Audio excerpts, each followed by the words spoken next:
Bonjour tout le monde. Merci. Ça me fait vraiment plaisir d'être ici en territoire français. Puis je tiens vraiment à remercier l'accueil que j'ai à mon égard. C'est vraiment très chaleureux et je l'apprécie vraiment beaucoup.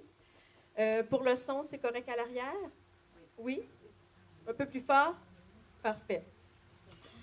Donc, tout d'abord, avant de commencer, je vais apporter une petite précision. Je suis québécoise, comme vous pouvez le voir et l'entendre. Et il se pourrait qu'il y ait des petits mots étranges ou des petits moments loufoques, mais gênez-vous pas à m'interrompre pour clarifier certaines notions, certaines définitions, parce que je suis consciente que nous ne sommes pas toujours faciles à suivre avec nos expressions. Donc, n'hésitez pas à interrompre à tout moment. Le mandat pour lequel je suis ici aujourd'hui, en fait, c'est pour partager mon expérience à titre d'accompagnante auprès des familles sous forme de coaching familial. Donc, pour commencer, je vais vous présenter un petit peu mon parcours professionnel. Je suis formée technicienne en travail social depuis 2002, donc qui est un peu l'équivalent, je crois, assistance sociale ou travail social ici. Vous attendez pas? Comme ça, comme ça. Comme ça, c'est mieux? Oui. Parfait. Donc, je suis formée technicienne en travail social depuis 2002. J'ai davantage travaillé durant 10 ans auprès d'une clientèle des femmes et enfants victimes de violences conjugales en contexte de maison d'hébergement. Donc, travailler pendant une décennie auprès de cette clientèle m'a vraiment apporté une riche expérience autant personnelle que professionnelle. Voilà, j'ai aussi fait des conférences, des mini-conférences, des ateliers auprès des adolescentes et des adolescents à titre de prévention de la violence amoureuse et sur les rapports de force pour les tout-petits d'âge scolaire. Par la suite, en fait, sur le plan plus personnel, j'ai 2 enfants, 2 garçons âgés de 7 ans et 4 ans. Et suite à ma deuxième maternité, je me suis questionnée un petit peu sur la façon dont je voulais accompagner les familles dans mon travail d'intervention. Je me questionnais, je n'étais pas toujours à l'aise avec les façons de faire. J'ai été interpellée par d'autres approches. Et c'est suite à ça que je me suis intéressée à des formations continues sur le coaching familial et sur la PNL, qui est la programmation neuro-linguistique. Par la suite, en fait, de façon graduelle, j'ai mis sur pied mon service de consultation en coaching familial en 2013, au printemps 2013. Et depuis ce temps, en fait, mon service, dans le fond, prend davantage d'ampleur et se fait davantage connaître auprès des organismes de ma région. Donc, pourquoi avoir choisi ce nom? En fait, ce nom, Parents autrement, c'est vraiment imprégné de façon naturelle en moi. À force d'accompagner les familles en situation de défi, la question qui revenait souvent, c'était toujours d'essayer de percevoir les choses différemment, de voir les choses autrement. Et c'est devenu d'une façon naturelle d'appeler mon entreprise Parents autrement. Puis aussi parce que je suis convaincue qu'un changement de comportement souhaité sur un enfant est davantage facilitant si on travaille avec le parent qui s'autorise à voir les choses autrement. Donc, c'est un petit peu la philosophie et comment le nom de Parents autrement est venu. Une des premières questions que les parents me posent en consultation et qui sont généralement timides de poser, c'est un peu de savoir c'est quoi le rôle du bon parent dans telle ou telle situation. Donc, c'est une grande question. Et le rôle du parent, selon moi, c'est tout simplement d'être un guide. Je m'explique. On entend souvent la notion d'être un modèle pour un enfant. Je ne sais pas ici, mais chez moi, on dit ça souvent, il faut être un modèle pour les enfants. Et en fait, la différence entre modèle et guide a quand même des similitudes, mais quand même des différences aussi qui sont là. Un modèle, en fait, un modèle sert de référence. Une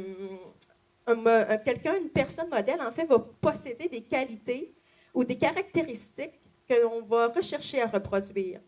Donc, un parent modèle va tenter de faire des comportements ou des gestes en espérant que son enfant imite, reproduise ceux-ci. La différence avec être un guide, c'est vraiment, en fait, ça se définit comme se voulant conduire les actes de quelqu'un ou d'un groupe de personnes.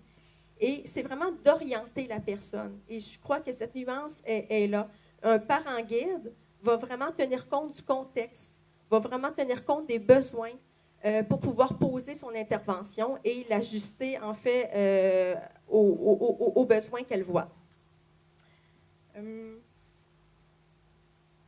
Orienter son enfant en lui enseignant qu'est-ce que l'on souhaite, c'est vraiment un investissement éducatif qui est vraiment d'une grande efficacité parce qu'on peut conduire dans la direction qu'on veut. C'est un peu, j'aime beaucoup, en fait, comparer ça avec un guide touristique.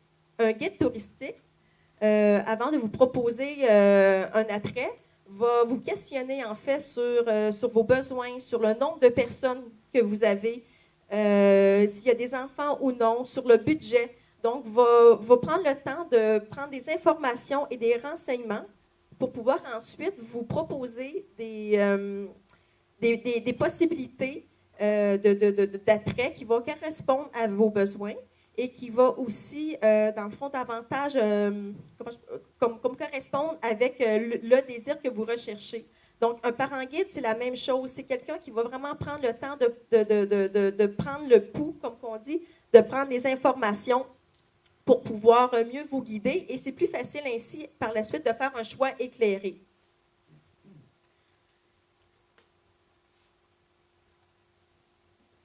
J'ai oublié de passer un petit peu les diapos, mais en fait, c'est des choses que j'ai dites.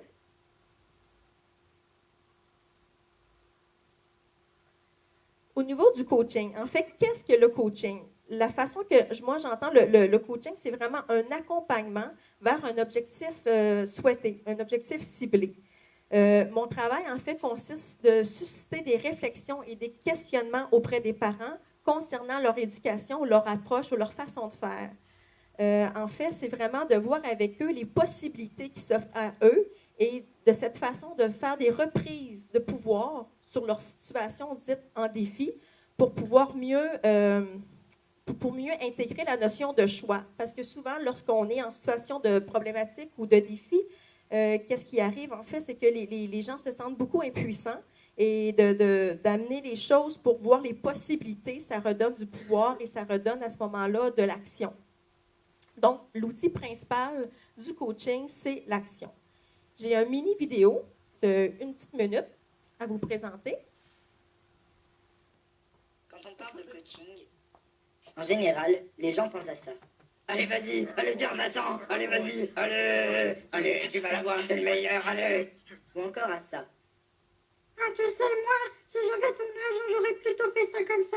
Tu devrais bien écouter mes conseils, parce que moi, j'ai quand même plus d'expérience que toi. Tu es très mal parti dans la vie, mon garçon. C'est faux. Prenons une personne banale. Cette personne manque de confiance en elle. Elle veut atteindre un objectif, mais ne sait pas comment s'y prendre. Elle est dans le noir total. Grâce à une méthode simple, je peux lui permettre d'y voir plus clair. En lui faisant imaginer des solutions et en lui faisant faire le tri dans ces dernières, je peux lui permettre de passer tous les obstacles afin d'atteindre son objectif. Ce n'est pas moi qui ai la solution, c'est vous.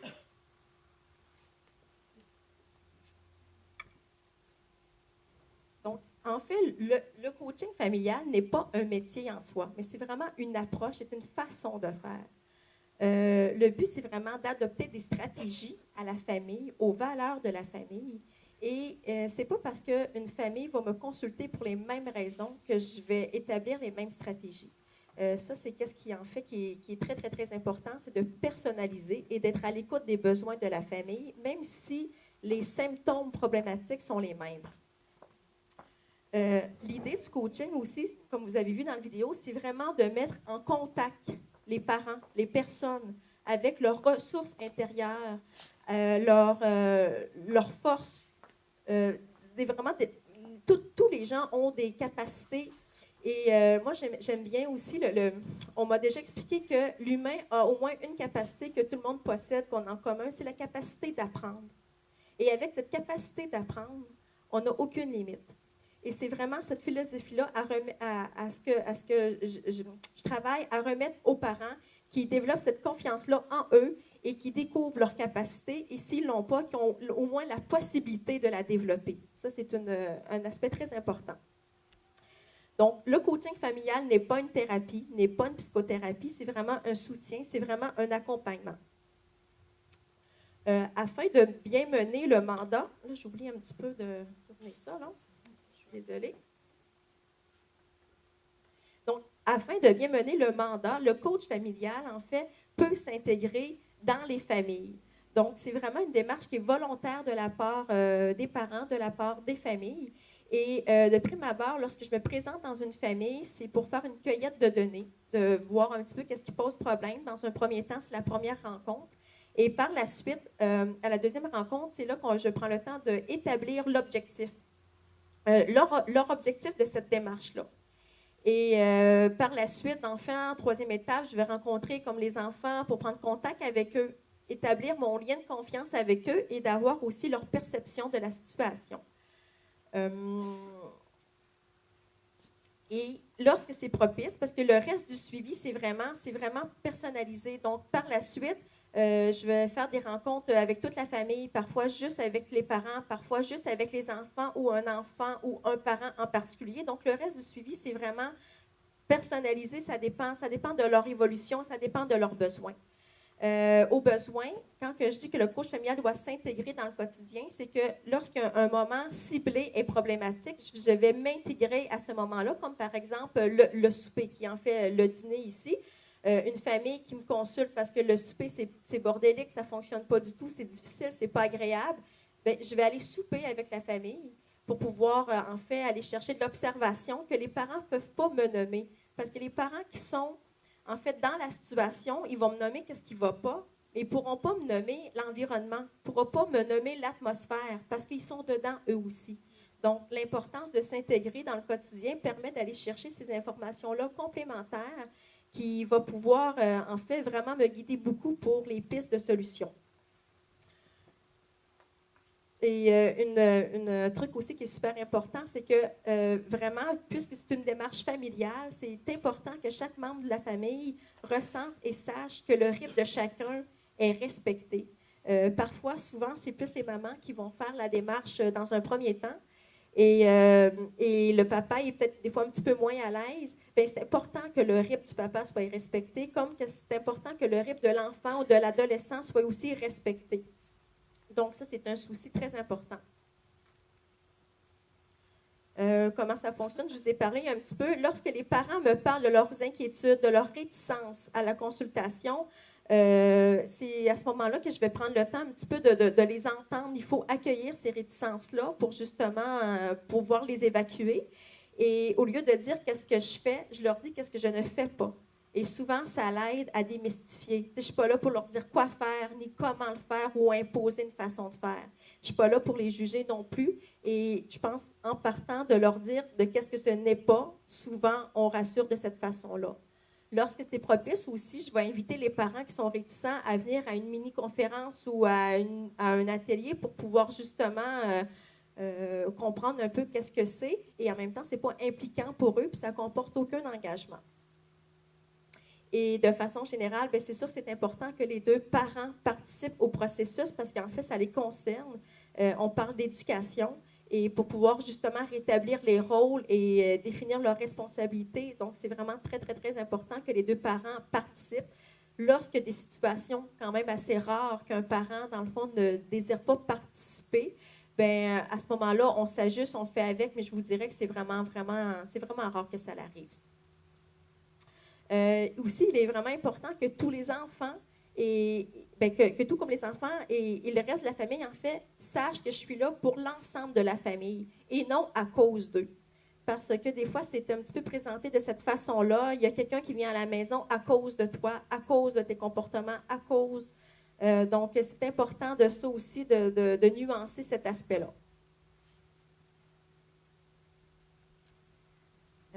Lorsque le besoin se fait sentir, ça je vous l'ai dit tantôt, je vais un moment ciblé. Pour le souper, en fait, juste pour un petit peu de façon de clarifier ce que je voulais nommer au niveau de l'atmosphère tantôt, ce que chez moi, ça arrive très, très, très souvent que les parents vont se lever pendant le souper à plusieurs reprises pour aller chercher des choses qui manquent à la table. Et du coup, en fait, ils vont demander à leurs enfants de rester assis alors qu'eux sont toujours debout en train de chercher des choses. Donc, c'est des choses, c'est des petites banalités que les parents ne peuvent pas me dire parce qu'ils le font. Donc, quand je vais souper avec eux, je peux l'observer et je peux ramener cette incohérence-là. Des fois, au niveau des stimulations extérieures, que ce soit le téléviseur ou des choses comme ça, c'est des choses de très de base, mais quelqu'un qui est dans la situation ne verra pas ces petits détails-là, qui va faire une différence et qu'on fait porter le malheur sur le dos de l'enfant alors que c'est l'environnement qui est responsable. Donc, ça aussi, c'est important. Et aussi, un aspect important par rapport au souper que je rencontre souvent, c'est que je vais tenter de voir avec l'enfant un peu son profil sensoriel, c'est-à-dire qu'est-ce qui le stimule. Il y a des enfants que le bruit ou la musique ou le téléviseur ne dérangera pas, mais il y en a d'autres que oui. Et il y a plusieurs enfants qui ont une sensibilité sensorielle au niveau du mouvement. Donc, lorsqu'un repas se passe à la façon ping-pong, qu'il y a tout le temps quelqu'un qui se lève, bien, à ce moment-là, c'est important d'en faire prendre conscience et que l'enfant qui est assis, la cuisine se passe à l'arrière et que tout le monde se lève, il va être par défaut stimulé à se retourner sans cesse et d'être pas assise de façon convenable. Donc, juste un changement de position à la table de l'enfant peut venir déjà diminuer les interventions négatives sur le fait de rester assis. Donc, c'est vraiment d'essayer de concrétiser le plus possible et d'être dans le concret.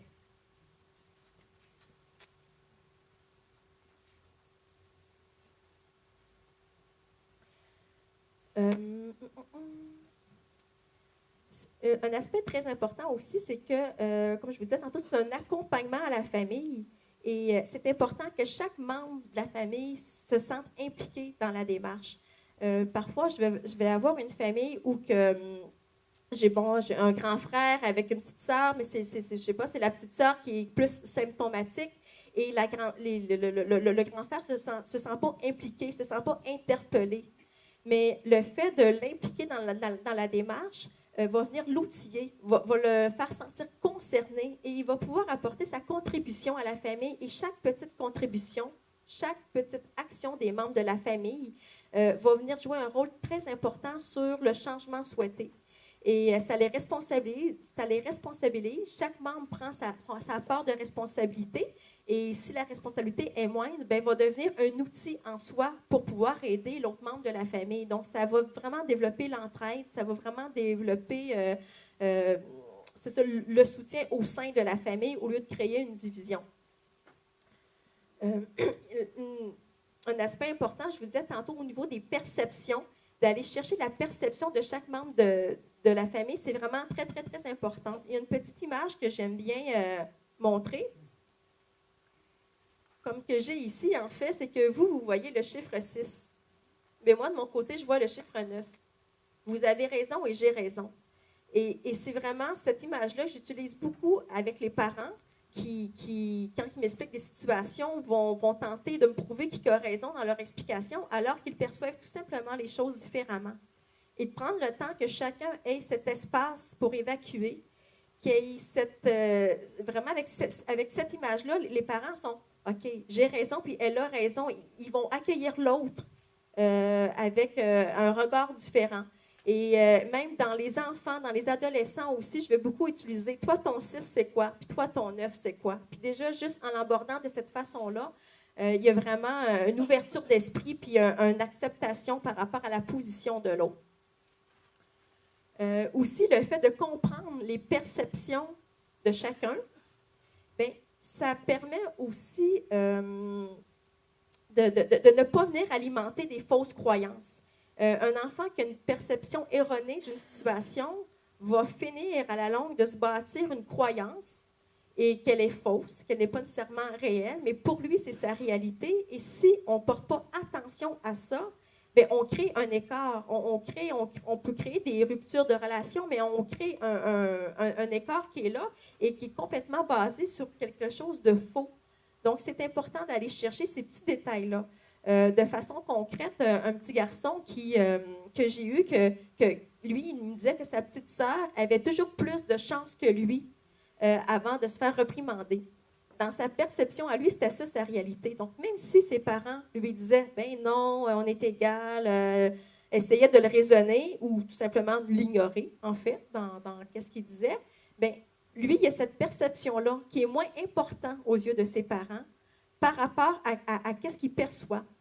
Donc, tout simplement d'amener le concept de l'égalité ou de l'équité dans la famille pour venir nuancer.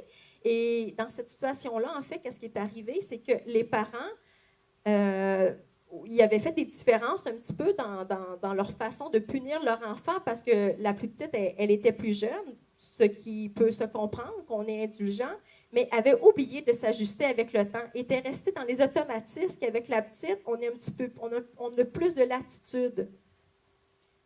Les parents vont oublier de se mettre à jour dans leur rôle de parent, que l'enfant a aussi grandi et, en fait, n'a pas d'affaire à avoir plus de chance que son frère. Donc, la perception du garçon a pu ouvrir un sujet qui peut paraître banal, mais qui a vraiment éclairci et nuancé cette dynamique-là et a amené les parents à se mettre à jour au niveau de leurs interventions et de cesser les automatismes à cet effet.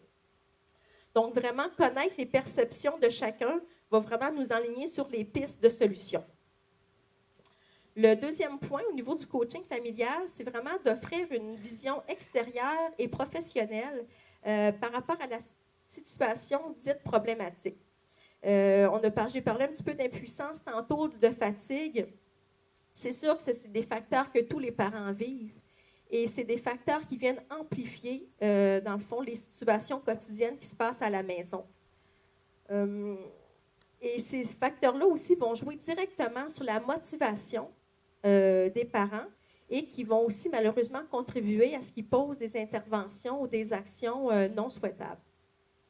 Donc, le recul, c'est vraiment une étape nécessaire pour pouvoir entrevoir ces différentes possibilités-là. Donc, l'idée que quelqu'un d'extérieur vienne à domicile, c'est de permettre ce recul-là et de verbaliser sur une situation qui nous embête, va permettre aux parents d'évacuer cette émotivité. Il devient plus facile par la suite d'avoir une vision globale de la situation et tout simplement de voir les différentes pistes possibles. Une petite technique d'impact souvent que je vais faire avec les parents, c'est tout simplement de prendre la feuille qui est ici et les parents, des fois, je leur dis de le mettre très, très, très proche et de lire. Ils sont incapables de lire. Si je lui dis, vous prenez votre papier, vous le reculez, vous lisez, vous êtes capable parce que vous avez le recul par rapport à ça ici. Donc, c'est la même chose. Quand on est dedans, l'émotivité est là, on a des perceptions erronées, en fait, de qu'est-ce qui se passe. C'est important également de faire équipe avec la famille. Et c'est important que les parents prennent conscience de leur équipe parentale. Comme je vous disais tantôt, je ne leur dis pas quoi faire, mais je suis là pour leur poser des réflexions et des questions pour pouvoir, eux, en fait, déterminer comment eux ont le goût de le faire et non parce que la société dit de le faire comme ci ou comme ça ou les gens de l'entourage. Donc, ça vient vraiment, de façon générale, ébranler un peu parfois leur conception ou leur base parce que ça les oblige à réfléchir et non à exécuter ce qu'on leur demande. Il est essentiel aussi que les parents se sentent écoutés, compris et non jugés dans la démarche parce que les parents n'ont pas l'habitude de se confier sans avoir la crainte d'être jugés ou d'avoir cette impression-là. Donc, il faut vraiment accueillir, laisser cet espace-là aussi. Et même si c'est une démarche qui est volontaire, malgré tout, il y a quand même un peu cette appréhension-là au niveau du jugement qui est là, qu'on peut ressentir.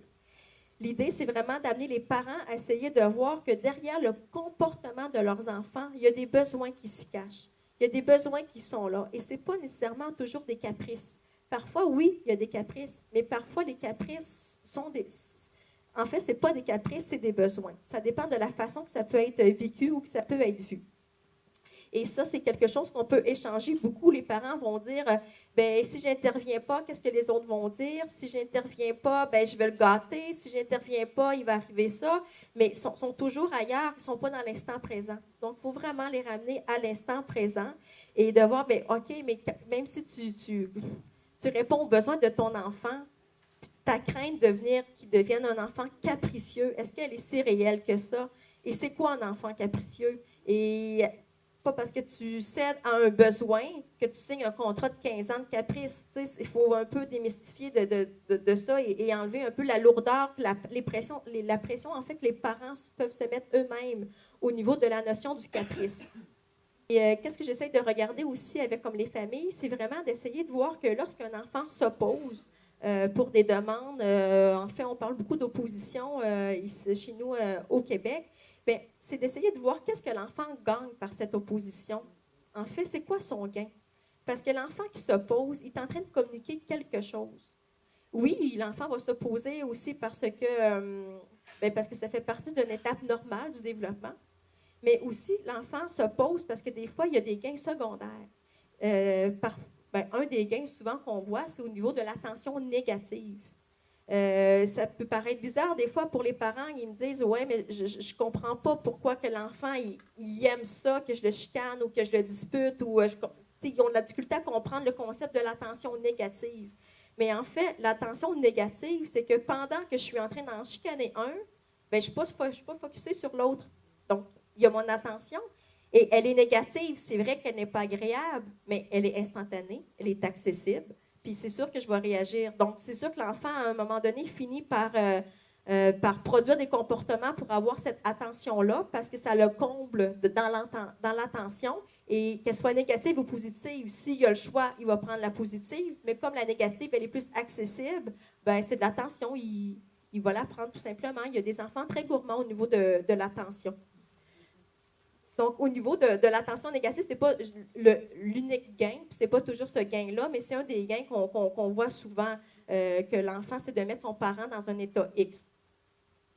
Voilà, et l'idée, c'est vraiment quand on comprend le besoin, puis de voir qu'est-ce qui est en jeu dans le comportement de l'enfant, ça devient plus facile de trouver des façons ou de combler les besoins de l'enfant avec des alternatives différentes. Pour que ce soit plus agréable, en fait, comme pour tout le monde. Fait que c'est un petit peu ce qu'on fait dans le coaching. C'est un peu ces aspects-là qu'on va explorer. L'autre point super important que je vous disais tantôt à la deuxième rencontre, j'établis l'objectif avec les familles. En fait, c'est que cette étape-là est vraiment importante parce que c'est important de savoir où on va. Si on ne sait pas où on va, c'est sûr que notre objectif va être difficilement atteint et on ne sera pas satisfait. Et curieusement, quand je demande aux parents qu'est-ce qu'ils veulent, ils ne le savent pas. Ils ne savent pas qu'est-ce qu'ils veulent. Donc, leurs enfants ne peuvent pas produire des comportements si les parents ne savent pas eux-mêmes qu'est-ce qu'ils désirent. Les parents vont souvent me dire, j'ai quelques exemples, je dois toujours répéter sans cesse après mon enfant, il ne ramasse pas ses choses, il n'écoute pas comme les consignes, ils vont tout comme nommer la liste. Mais pour la question de qu'est-ce qu'ils veulent, je ne sais pas, je veux qu'ils ne fassent plus ça. Mais en même temps, ce n'est pas aussi simple que ça. Si toi, tu ne le sais pas, lui non plus ne le sait pas. Donc, c'est à toi, dans ton parent guide, dans ton parent enseignant, de lui montrer qu'est-ce que tu souhaites qu'il fasse. OK? Ici, qu'est-ce que je dis? C'est ça, qu'il est plus facile de dire ce que nous n'aimons pas. Cependant, il est beaucoup plus exigeant de dire ce que l'on veut et comment on veut l'obtenir et en fait de dire qu'est-ce qu'on l'on souhaite. Mais pourquoi, en fait, je vous l'ai dit, en fait, les parents ne le savent pas. Quelque chose qui revient souvent, on va me dire souvent, bon, je veux que mon enfant soit doux quand il vit une colère, une frustration. On dit, bon, à l'enfant, sois doux, sois gentil, sois doux. Mais en même temps, on est en train de passer une commande à l'enfant qui vit une émotion intérieure. En fait, c'est de ne pas être à l'écoute de cette émotion-là. Donc, d'être doux, mais d'être doux, c'est un état, ce n'est pas une action. Donc, l'enfant, il est pogné avec son émotion intérieure, il doit être doux, il ne sait pas comment faire pour être doux, et en même temps, il n'a pas la place à évacuer ce qui est à l'intérieur de lui. Donc, en fait, un enfant qui est en colère ou qui vit des frustrations, premièrement, tout simplement l'inviter à en prendre conscience, à le verbaliser, à aller respirer, à aller marcher, à se retirer, de lui dire quoi faire en termes d'action. Ça va être beaucoup plus facile pour lui de sortir cette émotion et par la suite, dans le fond, d'être réceptif et de prendre des alternatives agréables, plus agréables en fait et plus saines pour pouvoir évacuer son état de frustration. Parce que être doux, en fait, ça veut rien dire.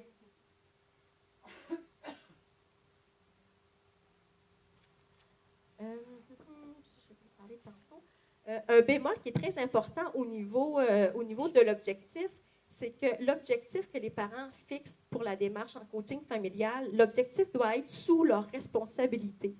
Qu'est-ce que je veux dire à ce niveau-là? C'est qu'un parent qui me dit, ben moi, je ne veux plus que mon enfant frappe quand il est en colère, ben ce n'est pas sous la responsabilité du parent, c'est l'enfant qui fait ce choix-là.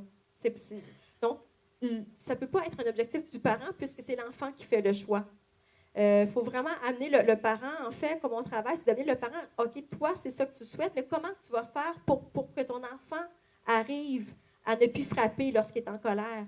Donc, c'est là que la notion de guide et d'accompagnement va tout rentrer en ligne de jeu parce que l'objectif du parent dans cette situation, c'est vraiment je souhaite d'accompagner mon enfant dans sa gestion d'émotions. Et le fait qu'il se mette dans un objectif d'accompagnement, ça laisse la place à la réussite, mais aussi à des rechutes. Et c'est ça, accompagner. On ne peut pas arriver tout de suite à l'objectif. Il y a un processus qui doit se faire. Et c'est vraiment important de mettre l'objectif sous la responsabilité du parent. C'est important pour moi aussi d'expliquer aux parents dans cette mesure-là, en fait, l'image du champ. Lorsque je leur explique au niveau du champ le processus d'apprentissage, c'est que je leur dis, imaginez que vous avez un champ et que vous passez toujours au même endroit. Qu'est-ce qui va arriver? C'est qu'à la longue, il va y avoir un sentier qui va se créer. Et lorsque vous vous baladez, puis vous en allez vers le champ, vous voyez le sentier, vous ne vous posez pas de questions. Vous allez prendre le sentier qui est déjà créé. Par contre, si vous voulez faire un nouveau chemin, bien, vous allez passer la première fois, ça va être un peu plus difficile parce que le blé ou le foin va être long. Mais pour pouvoir créer un nouveau sentier, vous devez passer plusieurs fois. Donc, supposons que vous faites une balade et le nouveau sentier est créé, l'ancien est là. De temps à autre, vous allez être tenté par curiosité d'aller revisiter l'ancien sentier, voir qu'est-ce qui est devenu parce que vous savez qu'il y a déjà eu un sentier là. Mais quand vous vous baladez, vous allez avoir la notion du choix. Parce que vous allez avoir votre nouveau chemin ou l'ancien chemin. Bien, l'enfant qui a appris à vivre sa frustration en tapant, c'est comme si son sentier il est créé comme ça. Il faut lui proposer un nouveau sentier pour pouvoir réagir différemment et il faut l'accompagner. Il faut prendre en compte que cet accompagnement-là, en fait, comporte des répétitions, qu'on doit passer plusieurs fois dans ce sentier-là pour créer ce sentier et d'accepter qu'en arrière de nous, bien, en fait, que ça peut se relever de temps en temps et d'accepter par curiosité qu'on va aller visiter le premier sentier. Donc, accepter les rechutes. Puis, en même temps, un enfant qui vit des rechutes ou n'importe quel individu qui vit des rechutes et qui reçoit la même réponse, c'est un message que l'enfant va intégrer d'autant plus parce que, justement, en revisitant et qu'il reçoit la même réponse, ça va le confirmer que c'est plus agréable de prendre l'autre chemin. Donc, l'aspect du champ, c'est quelque chose que souvent on va expliquer au niveau de la durée de l'apprentissage et du processus. La notion d'enseigner est importante aussi. En fait, le parent doit enseigner à l'enfant à être autonome dans ses choix. En fait, la job du parent, c'est d'apprendre l'enfant à réfléchir, à faire des choix et arrêter de lui dicter toujours qu'est-ce qu'il doit faire et comment le faire. Donc oui, c'est de lui montrer quoi faire, mais en même temps, c'est de l'accompagner à lui poser des questionnements pour que l'enfant devienne autonome dans ses choix. Et l'idée, c'est vraiment de responsabiliser l'enfant sans nécessairement le culpabiliser. Ça, il y a vraiment une différence à ce niveau-là.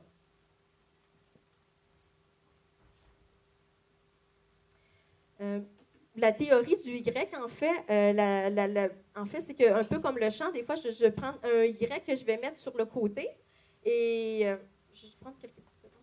Et lorsqu'il se passe une situation X avec un enfant, on va mettre comme la situation ici. Bon, il s'est passé un truc, on a de la visite, on est excité, on est heureux.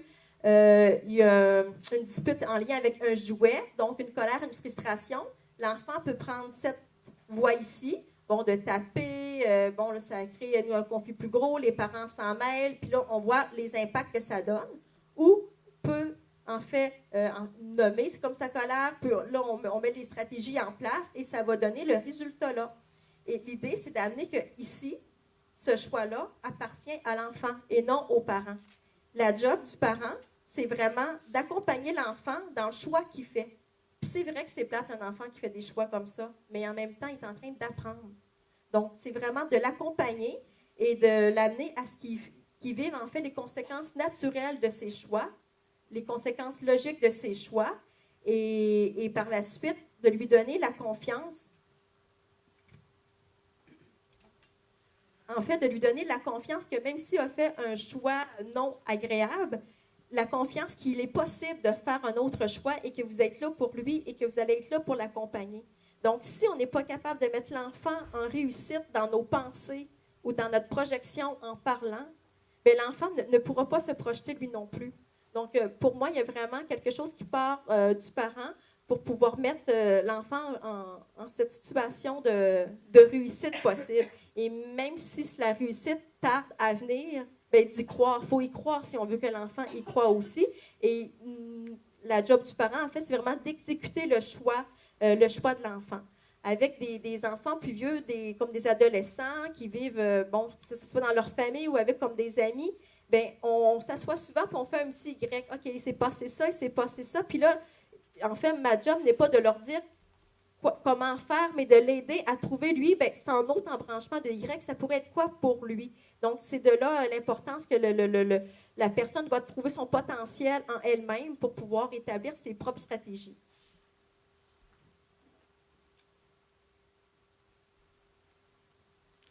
Et un aspect aussi important, c'est que je pense que tout humain, pas juste comme les enfants, mais va vraiment intégrer davantage une information si l'information, elle est vécue, si elle est apprise par l'expérience et non juste de façon verbale à se faire expliquer les choses.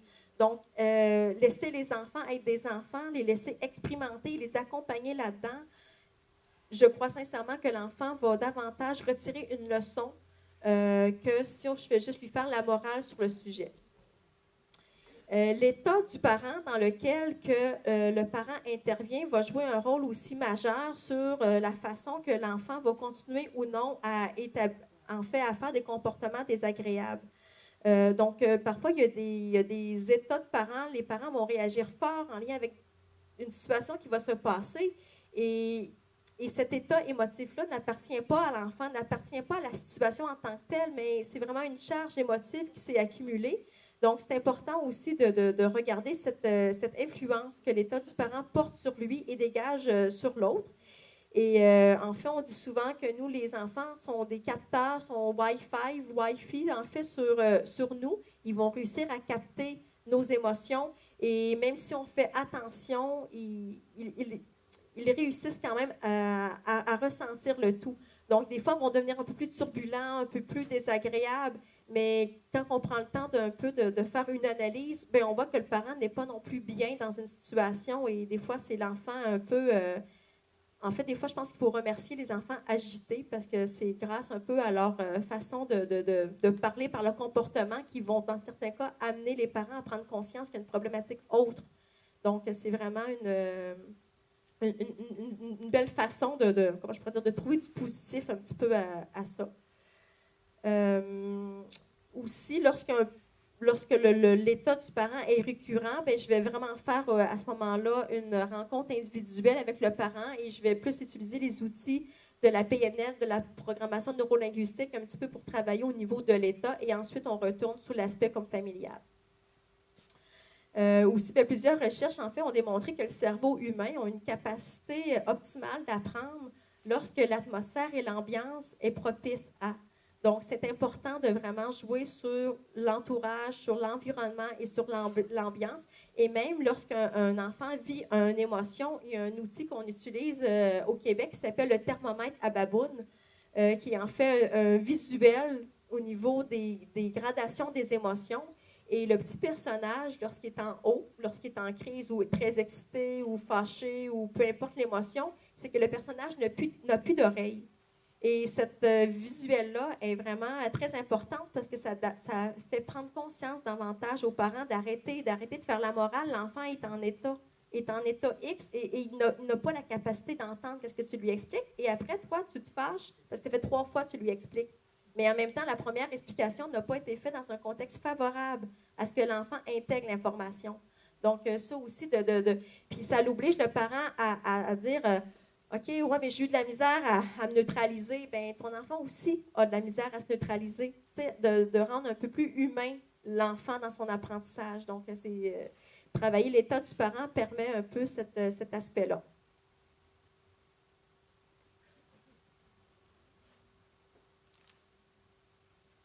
Ça, on en a parlé tantôt. Donc, en gros,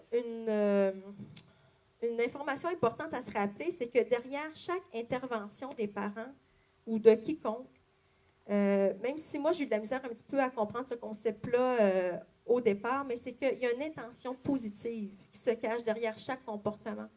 Et c'est d'essayer d'aller voir un peu c'est quoi cette intention positive-là pour pouvoir justement la remplacer de façon plus adéquate.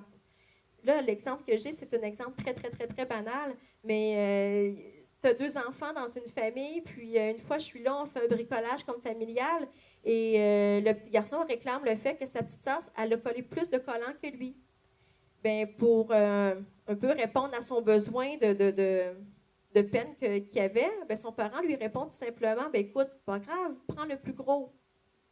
Mais en même temps, on n'est pas en train d'accueillir ce qui est là, puis en même temps, c'est banal, c'est des collants. Mais quand on lui dit, ben, écoute, pour un peu assoupir sa peine, prends le plus gros, on est en train de nourrir qui que plus que qui que le plus gros que qui. Et en même temps, ben, ça finit par des petits gestes comme ça, banals, mais accumulés, à développer une compétition fraternelle, donc une dynamique qui n'est pas agréable, puis qui après ça, qui va se traduire à plein de niveaux. Donc, ce n'est pas un exemple comme ça qui va amener ça, mais quand ça s'inscrit comme ça, puis on ne l'a pas à la conscience, bien, ça vient nourrir quelque chose qui n'est pas agréable dans la dynamique. Les parents aussi agissent souvent par automatisme. Donc, des fois, ils le font parce qu'ils l'ont appris, parce que c'était comme ça. Ils ne sont pas posés la question. Donc, mon rôle, c'est vraiment de les amener dans ces réflexions-là et d'essayer de briser ces automatismes-là. Les parents se sentent impuissants et je pense que parfois, leur impuissance, c'est un peu qu'est-ce qui peut expliquer leur rigidité à intervenir dans certaines situations. Ça ne justifie pas. Mais par contre, des fois, il y a comme une rigidité qui est là, puis un peu pour rien, c'est que c'est le parent qui se sent impuissant ou se sent non en contrôle, et pour pouvoir davantage se sentir solide, va avoir une approche un peu plus rigide. Les parents aussi sont beaucoup préoccupés par qu'est-ce que les autres diront. Ils ont l'impression de bien performer dans leur rôle de parent. Il y a des parents, des fois, que je vais leur dire tout simplement d'arrêter de lire. Parce que, écoute, ils se mettent de la pression, ils veulent correspondre aux attentes. Puis des fois, un peu, la première exercice que je leur donne quand je vois que c'est un peu le profil, c'est d'arrêter de faire des lectures, d'arrêter de lire et justement de développer leur confiance en leur jugement, en eux-mêmes, en leur intuition. Et par contre, dans d'autres situations, je vais pouvoir dire à des parents aussi ça serait intéressant de lire tel truc. Donc, encore là, c'est vraiment, on ajuste, mais les parents se mettent beaucoup, beaucoup de pression. Et un peu comme j'ai dit, les parents oublient de se faire confiance et vraiment de se connecter avec leur intuition. Et je vous dirais que dans toutes les familles que je rencontre, quand on fait le bilan, la plupart des parents vont me dire, j'ai appris à me faire confiance. Et je pense que c'est la base de tout. Le reste, c'est facultatif et c'est cette confiance-là qui est importante, que les parents en prennent conscience et reprennent force par rapport à ça. J'ai passé quand même vite un petit peu sur la philosophie et de tout ça parce que lorsque je parlais un petit peu du travail que je faisais à Québec, les gens étaient davantage plus interpellés un peu de comment ça s'applique, de façon concrète, comment que ça fonctionne. Je l'ai expliqué un petit peu tantôt, mais en fait, moi, c'est ça, c'est un service privé. Les gens qui font appel à moi, c'est que c'est eux qui déboursent les sous pour avoir les consultations. Par contre, une chose qu'on a chez nous, c'est que les gens peuvent être remboursés par des assurances, ce qui ne veut pas facilite la démarche au niveau financier. Donc, les gens vont avec des assurances collectives ou des assurances peuvent se faire rembourser les consultations parfois 80 50 selon leur couverture. Donc, ça, c'est un facilitateur qu'on a au niveau de la consultation. Et aussi, c'est qu'au niveau des services sociaux publics, il y a des grosses listes d'attente. Il y a beaucoup de débordements aussi. Donc, des fois, il y a des gens qui sont un petit peu impatients et ils vont se retourner vers le privé pour aller chercher des consultations. Donc, c'est un peu dans ce contexte-là que les gens vont faire appel à moi. Et en même temps, même si je suis privée, je travaille beaucoup avec les institutions publiques ou faire des références ou lorsque c'est une situation qui ne relève pas de mes compétences, ben, c'est mon devoir, en fait, de les référer à un organisme ou à une association ou à un professionnel, en fait, qui va correspondre aux besoins que je vais dénoter, en fait. Donc, je ne sais pas si vous avez des questions sur le fonctionnement ou sur autre. Pour votre théorie du Y, oui. Je suis un peu contre. Parce que j'ai l'impression qu'on laisserait faire éventuellement des erreurs à nos enfants, d'après ce que j'ai compris, et les accompagner, même si on voit que ce sont des mauvais choix. Sachant que, malheureusement, on est dans un monde qui va très très vite, et les choix qu'ils pourraient faire pourraient se retourner contre eux. Donc, doit-on, malgré tout, les accompagner, même si on sait que c'est en quelque sorte, entre guillemets, mauvais pour eux. Merci. Mais en fait, je crois aussi que ça dépend des contextes. Des contextes comme dans lesquels, je ne dis pas qu'il y a peut-être des contextes où ça s'applique moins, mais dans la vie quotidienne, de les petites choses, d'amener les enfants justement à se tromper et à faire quelques erreurs pour eux prendre conscience que tel chemin aurait été plus payant pour eux, plus gagnant pour eux, je crois quand même que ça peut quand même les aider à intégrer des fois des informations qu'on veut lui expliquer. Des fois, on souhaite que notre enfant comprenne ou ait à la conscience de tel ou tel truc, mais moi, je trouve que l'expérience va vraiment aider à venir appuyer des fois les discours que les parents vont dire à leur enfant. Mais oui, je peux comprendre des fois qu'il y a peut-être des contextes où c'est peut-être moins applicable, mais j'ai pas vraiment un exemple concret qui est là à vous fournir maintenant, mais voilà. Merci. Oui, c'est juste une petite réaction par rapport au papa et à ce que vous dites aussi. Je pense que tout dépend effectivement de la bêtise qu'on les laisse faire et à quel âge ils la font. Peut-être aussi que si on utilise la théorie du Y déjà tout petit, on les accompagne sur des petites bêtises, donc après ils ont peut-être la possibilité effectivement de revenir en arrière et de voir d'autres choix. Après c'est sûr que quand ils sont ados ou qu'ils se mettent en danger, je pense que c'est un cheminement déjà à avoir avant qu'ils arrivent à cette étape-là et qu'ils se mettent vraiment dans des situations beaucoup plus compliquées par la suite et avec un retour en arrière beaucoup plus difficile. Je sais pas si c'était une petite réflexion. Oui, puis en fait, justement, le fait de l'utiliser en bas âge, même si les enfants ont 3-4 ans, bien, ça peut être intéressant. Ils en font des choix. Il y a des choix qu'ils peuvent faire à cet âge-là. Ça peut être simplement quelque chose de très bête, là, un enfant qui s'oppose à aller se brosser les dents. C'est difficile, mais tu te bats tous les soirs pour qu'il aille brosser ses dents. Tu sais, ça devient un peu... on l'anticipe, le parent anticipe cette routine-là parce que ça devient difficile. Puis l'enfant, il l'anticipe, mais en même temps, il sait que c'est son terrain de jeu pour mettre son parent dans cet état X.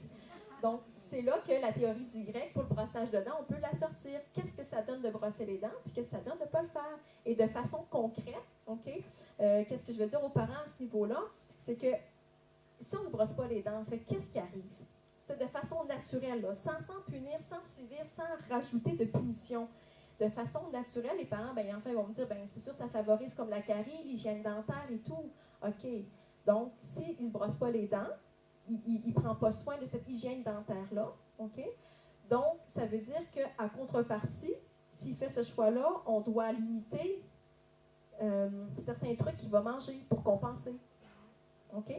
Donc, si au souper ou au dîner, que vous mangez, puis l'autre enfant ne veut pas brosser les dents, moi, c'est déjà arrivé dans une famille que le papa lui dise, écoute, vas-y pas t'es brosser les dents. Vas-y pas. Mais voici qu'est-ce que ça implique en contrepartie pour un peu balancer le choix que tu fais de ne pas te brosser les dents. Mais l'enfant, il va aller se brosser les dents, il veut son chocolat, là. T'sais? Fait que c'est tout simplement ça, c'est d'amener l'enfant à faire son choix, puis en fait, la conséquence naturelle de son choix, c'est de lui exposer, les conséquences naturelles d'aller s'ébrosser ou de ne pas aller s'ébrosser, puis par la suite, là, on l'accompagne, c'est tout. Donc, c'est aussi banal que ça, dans quoi qu'on peut l'appliquer, en fait. Je ne sais pas si ça répond un peu à la question. Hein.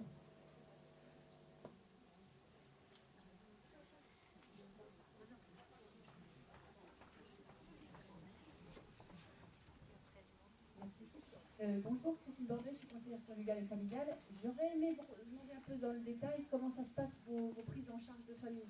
Est-ce que c'est d'abord un entretien? Est-ce que c'est d'abord la partie observation? Est-ce que vous pouvez nous expliquer un peu? Oui, ben, dans un premier temps, la demande de service se fait souvent par courriel ou par téléphone. Et c'est sûr, j'écoute le parent, j'évalue si ça relève de ma compétence ou non. Et je tente quand même de donner un rendez-vous rapidement et de ne pas trop élaborer au téléphone. Parce que sinon, le parent va trop se décharger de son malaise. Et lorsque j'arrive en la rencontre, ben, des fois, c'est un petit peu difficile de se replonger dedans parce que ça lui a fait du bien de parler aux parents.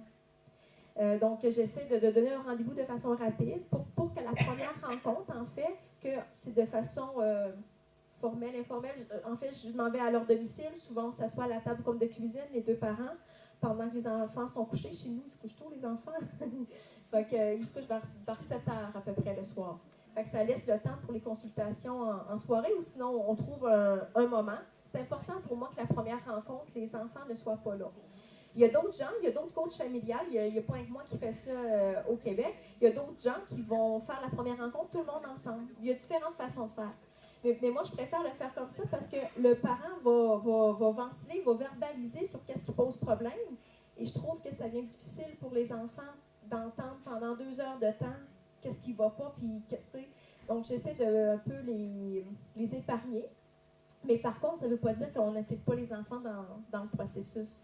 Et donc, à cette première rencontre-là, ben, avec les deux parents, ils vont me parler un petit peu qu'est-ce qui pose problème. Souvent, ils vont me dire, ben, souvent, quand les gens appellent, c'est suite à une crise. En fait, c'est qu'ils ont vu le service, ils ont vu que ça existait, ils sont curieux, ils prennent en note, puis là, ça mijote, puis quelques temps après, il se passe une crise, puis là, ils appellent. C'est souvent suite à une crise qu'ils vont appeler. Donc, voilà, fait que de là, l'importance, idéalement, de ne pas avoir un long délai pour la première rencontre. Et déjà, la première rencontre, en fait, les durées de rencontre, j'en ai pas parlé, mais de façon générale, avec les parents, c'est des rencontres d'à peu près de 2 heures. C'est long, mais en même temps, quand on parle de nos enfants et des choses qui posent problème, ben, c'est vite passé aussi. Donc, mais quand je fais les rencontres avec les enfants, c'est des rencontres beaucoup plus courtes. En fait, je m'ajuste. Mais avec les parents, surtout dans les premières rencontres, c'est des rencontres de 2 heures. Et des fois, comme les deux parents, des fois, je fais rien. Là. Je suis juste là, je fais juste poser une question, puis les deux se parlent, puis ils se clarifient leurs choses, puis je fais juste reposer une autre question ou résumer. Puis, en fait, leur prise de conscience qu'ils font, c'est eux autres mêmes qui le font. Là, moi, en fait, c'est pas moi qui leur apporte en tant que tel la solution, c'est eux, dans leurs échanges aussi, qui vont prendre conscience. Et je leur dis souvent aussi, si vous cherchez une boîte à trucs ambulante, ben c'est pas moi. Je ne suis pas là pour dire le truc ou la façon de faire. Il y en a plein, il y en a trop. Il y en a trop. Moi, je suis là pour apprendre à vous connaître et vous accompagner à ce que vous apprenez à vous connaître. Et ensemble, on va développer des astuces. Puis oui, on va faire du concret. On va en faire du bricolage, de petites affiches à motivation. Je vais tomber vraiment dans du concret avec eux, avec tout comme la famille, mais de prime abord, en fait, c'est vraiment un accompagnement avec les parents dans les réflexions. Puis ensuite, les astuces concrètes.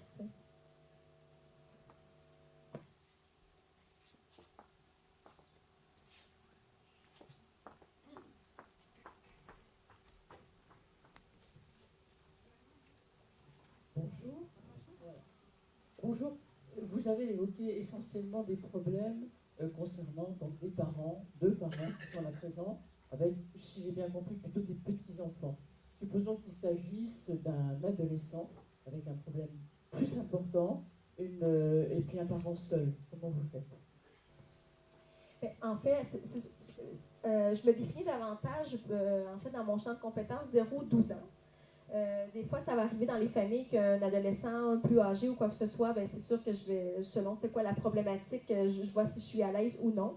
Puis et aussi, c'est que qu'est-ce qu'il faut dire au Québec, c'est qu'à partir de 14 ans, les adolescents ont le droit de consulter ou non, de refuser en fait les consultations. Donc, par défaut, ça va être plus avec le parent que je vais travailler qu'avec l'adolescent, si l'adolescent en fait refuse la consultation. OK?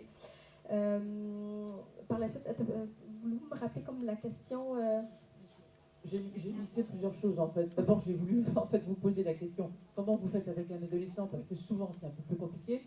Et comment vous faites? Alors, ça peut être une autre situation ou ça peut être une situation conjointe. Comment vous faites quand il n'y a qu'un seul parent, soit des couples séparés ou des parents célibataires? Ben, c'est ça. Pour l'aide au niveau comme des adolescents, ben, en fait, c'est ce que je fais. L'idée, c'est d'établir mon lien de confiance. C'est davantage là d'établir le lien de confiance avec eux, puis d'établir la communication. Je vais beaucoup travailler la communication entre l'adolescent ou moi, ou entre l'adolescent et ses parents, ou l'adolescent et sa fratrie. Fait que ça va beaucoup... je vais beaucoup aborder un peu dans ces thématiques-là avec l'adolescent. Et pour les familles, en fait, recomposées ou monoparentales ou que juste un parent, bien, d'un, je dois avoir une autorisation parentale de l'autre parent. Puis même si le parent a la garde légale, il n'y a pas nécessairement l'autorité parentale. Donc, je dois quand même avoir cette autorisation-là. Et si jamais, bon, pour X raison, ça arrive malheureusement que l'ex-conjoint ou conjointe désire de ne pas signer, j'interviens quand même avec la famille, le parent qui est là, ou le beau-parent ou la belle-maman, mais sans intervenir de façon directe avec l'enfant. Mais par les parents, on va quand même mettre des choses en place. Puis, tu sais, on va quand même aller chercher des résultats, ou on va aller quand même chercher à rétablir leur lien entre eux ou travailler sur le défi, même si je n'interviens pas directement. Mais c'est sûr que dans le souhaitable, dans l'idéal, c'est travailler avec tous les membres. Mais souvent, ce que je dis, c'est que la vie n'est pas idéale, puis on essaye de s'ajuster, en fait, à ces contraintes-là. Et on réussit quand même à bien se faire un petit chemin. Peut-être que le chemin est des fois un petit peu plus long, mais on y arrive quand même.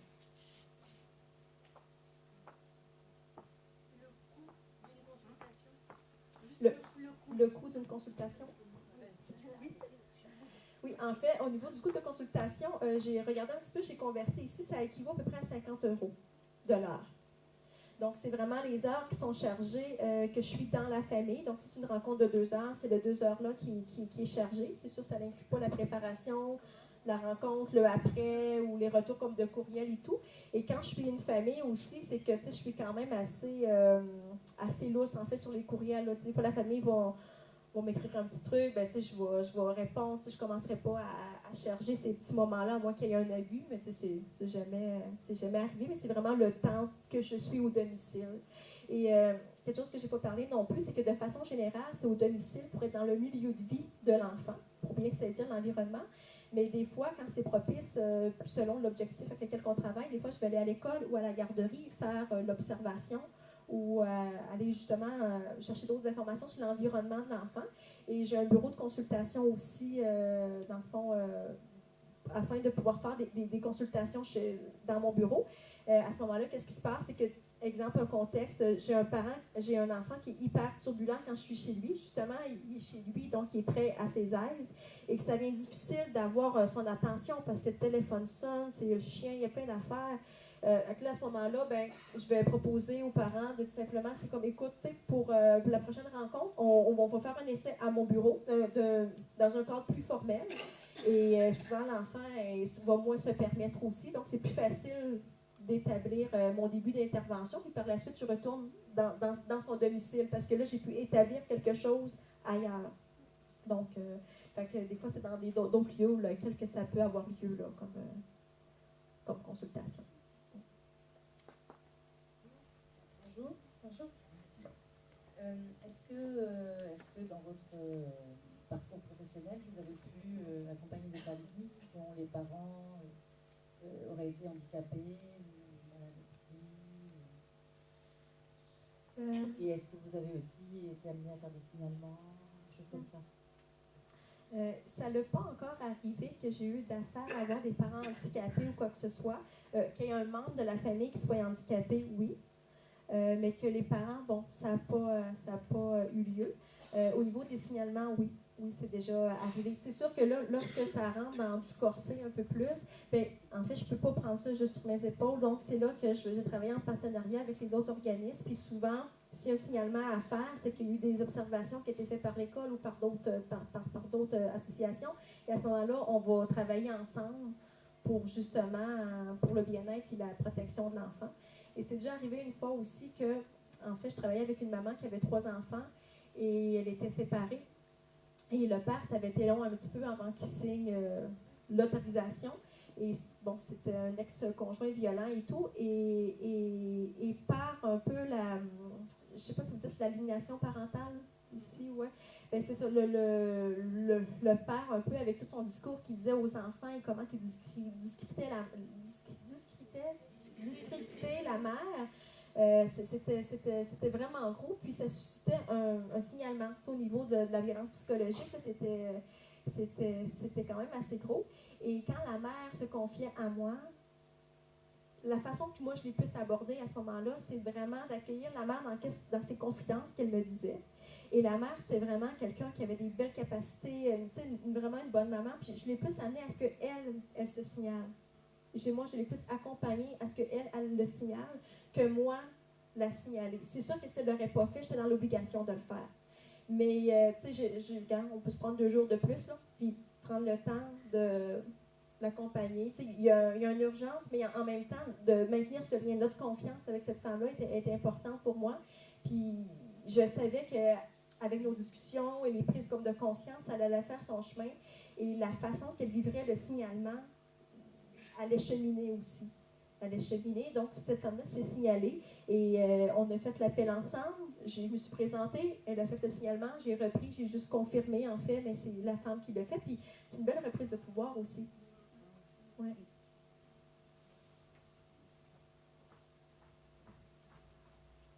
Bonjour. Je me lève parce que même debout, on dirait que je suis assis.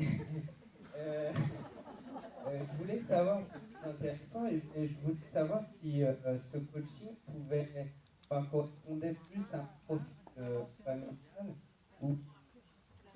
Ah non. Quoi? Ah bon, ça...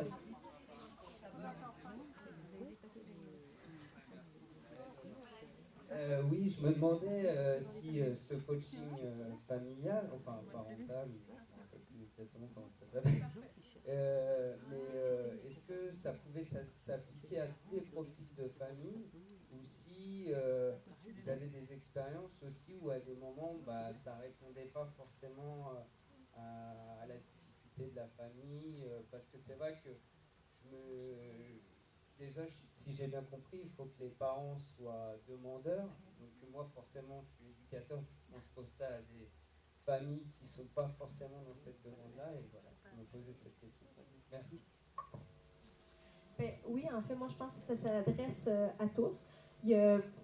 C'est sûr qu'il y a l'aspect financier qui peut venir un petit peu interférer. En fait, on a comme des structures au Québec, en fait, qui est le CLSC, qui est des services sociaux publics, qui peut avoir ce même type de service. Bon, peut-être un petit peu différent comme dans l'approche, là, mais c'est quand même un soutien, tout ça, puis c'est gratuit et comme c'est public, donc les gens peuvent avoir accès à ça. Et des fois, qu'est-ce qui arrive, c'est que à cause des longs délais d'attente, ben, les gens, en fait, vont aller en privé. Puis, aussitôt qu'on leur place au public, ben là, moi, je vais faire un peu le pont avec comme le public du travail que j'ai fait, puis ils vont continuer, en fait, au niveau financier, pour que ça devienne trop lourd pour eux. Aussi, ça arrive, tu sais, qu'il y a des situations, des fois, que, bon, un partenaire me parle d'une famille quelconque, puis, bon, tu sais, sont démunis, le besoin est là, puis, tu sais, à ce moment-là, je vais quand même faire un prix global où, tu sais, je vais quand même tenir compte de la réalité pour quand même que la famille ait accès. Par contre, comme que je n'ai pas de subvention et rien, c'est sûr que je suis limitée à ce type d'aide communautaire que je peux faire, mais c'est sûr que je suis issue du milieu communautaire, je suis issue des organismes communautaires, donc pour moi, c'est sûr que cet aspect-là est quand même super important. Donc, quand c'est possible, ben, je vais essayer de l'offrir. Et aussi, il y a des familles qui n'ont pas non plus des grands moyens financiers, mais qui font le choix d'investir dans leur harmonie familiale. Donc, de plus en plus, il y a comme une mentalité qui s'installe, puis les gens, ben gars, je vais m'offrir un resto, un truc de moins, puis je vais investir là, de toute façon, c'est temporaire. Puis, tu sais, moi, j'ai ma structure, on se rencontre à toutes les semaines, puis de façon générale, en fait, comme mes suivis, c'est de 5 à 8 rencontres. Mais une famille qui me dit, écoute, moi, financièrement, c'est aux 2 semaines, ou, tu sais, on va s'ajuster, là, tu sais, donc c'est pas coulé dans le béton, j'ai pas une façon de faire, j'ai la liberté de m'ajuster à la famille puis à ses besoins aussi. Fait que ça, c'est super important. Puis la famille, même si elle vient chercher 1 ou 2 rencontres, ben, elle va faire son petit bout de chemin avec ça, puis j'ai confiance qu'elle va pouvoir trouver aussi autre chose, qui va pouvoir venir compléter, puis elle va revenir de temps à autre. Il y a des gens, en fait, qui ne font pas de suivi, mais qui vont faire des rencontres ponctuelles. Donc, de temps à autre, vont prendre une rencontre pour un peu partager, ventiler sur la situation, puis prendre quelques petites astuces, puis vont faire un petit bout de chemin comme ça, mais ils ne feront pas une démarche, un suivi, un processus aussi structuré.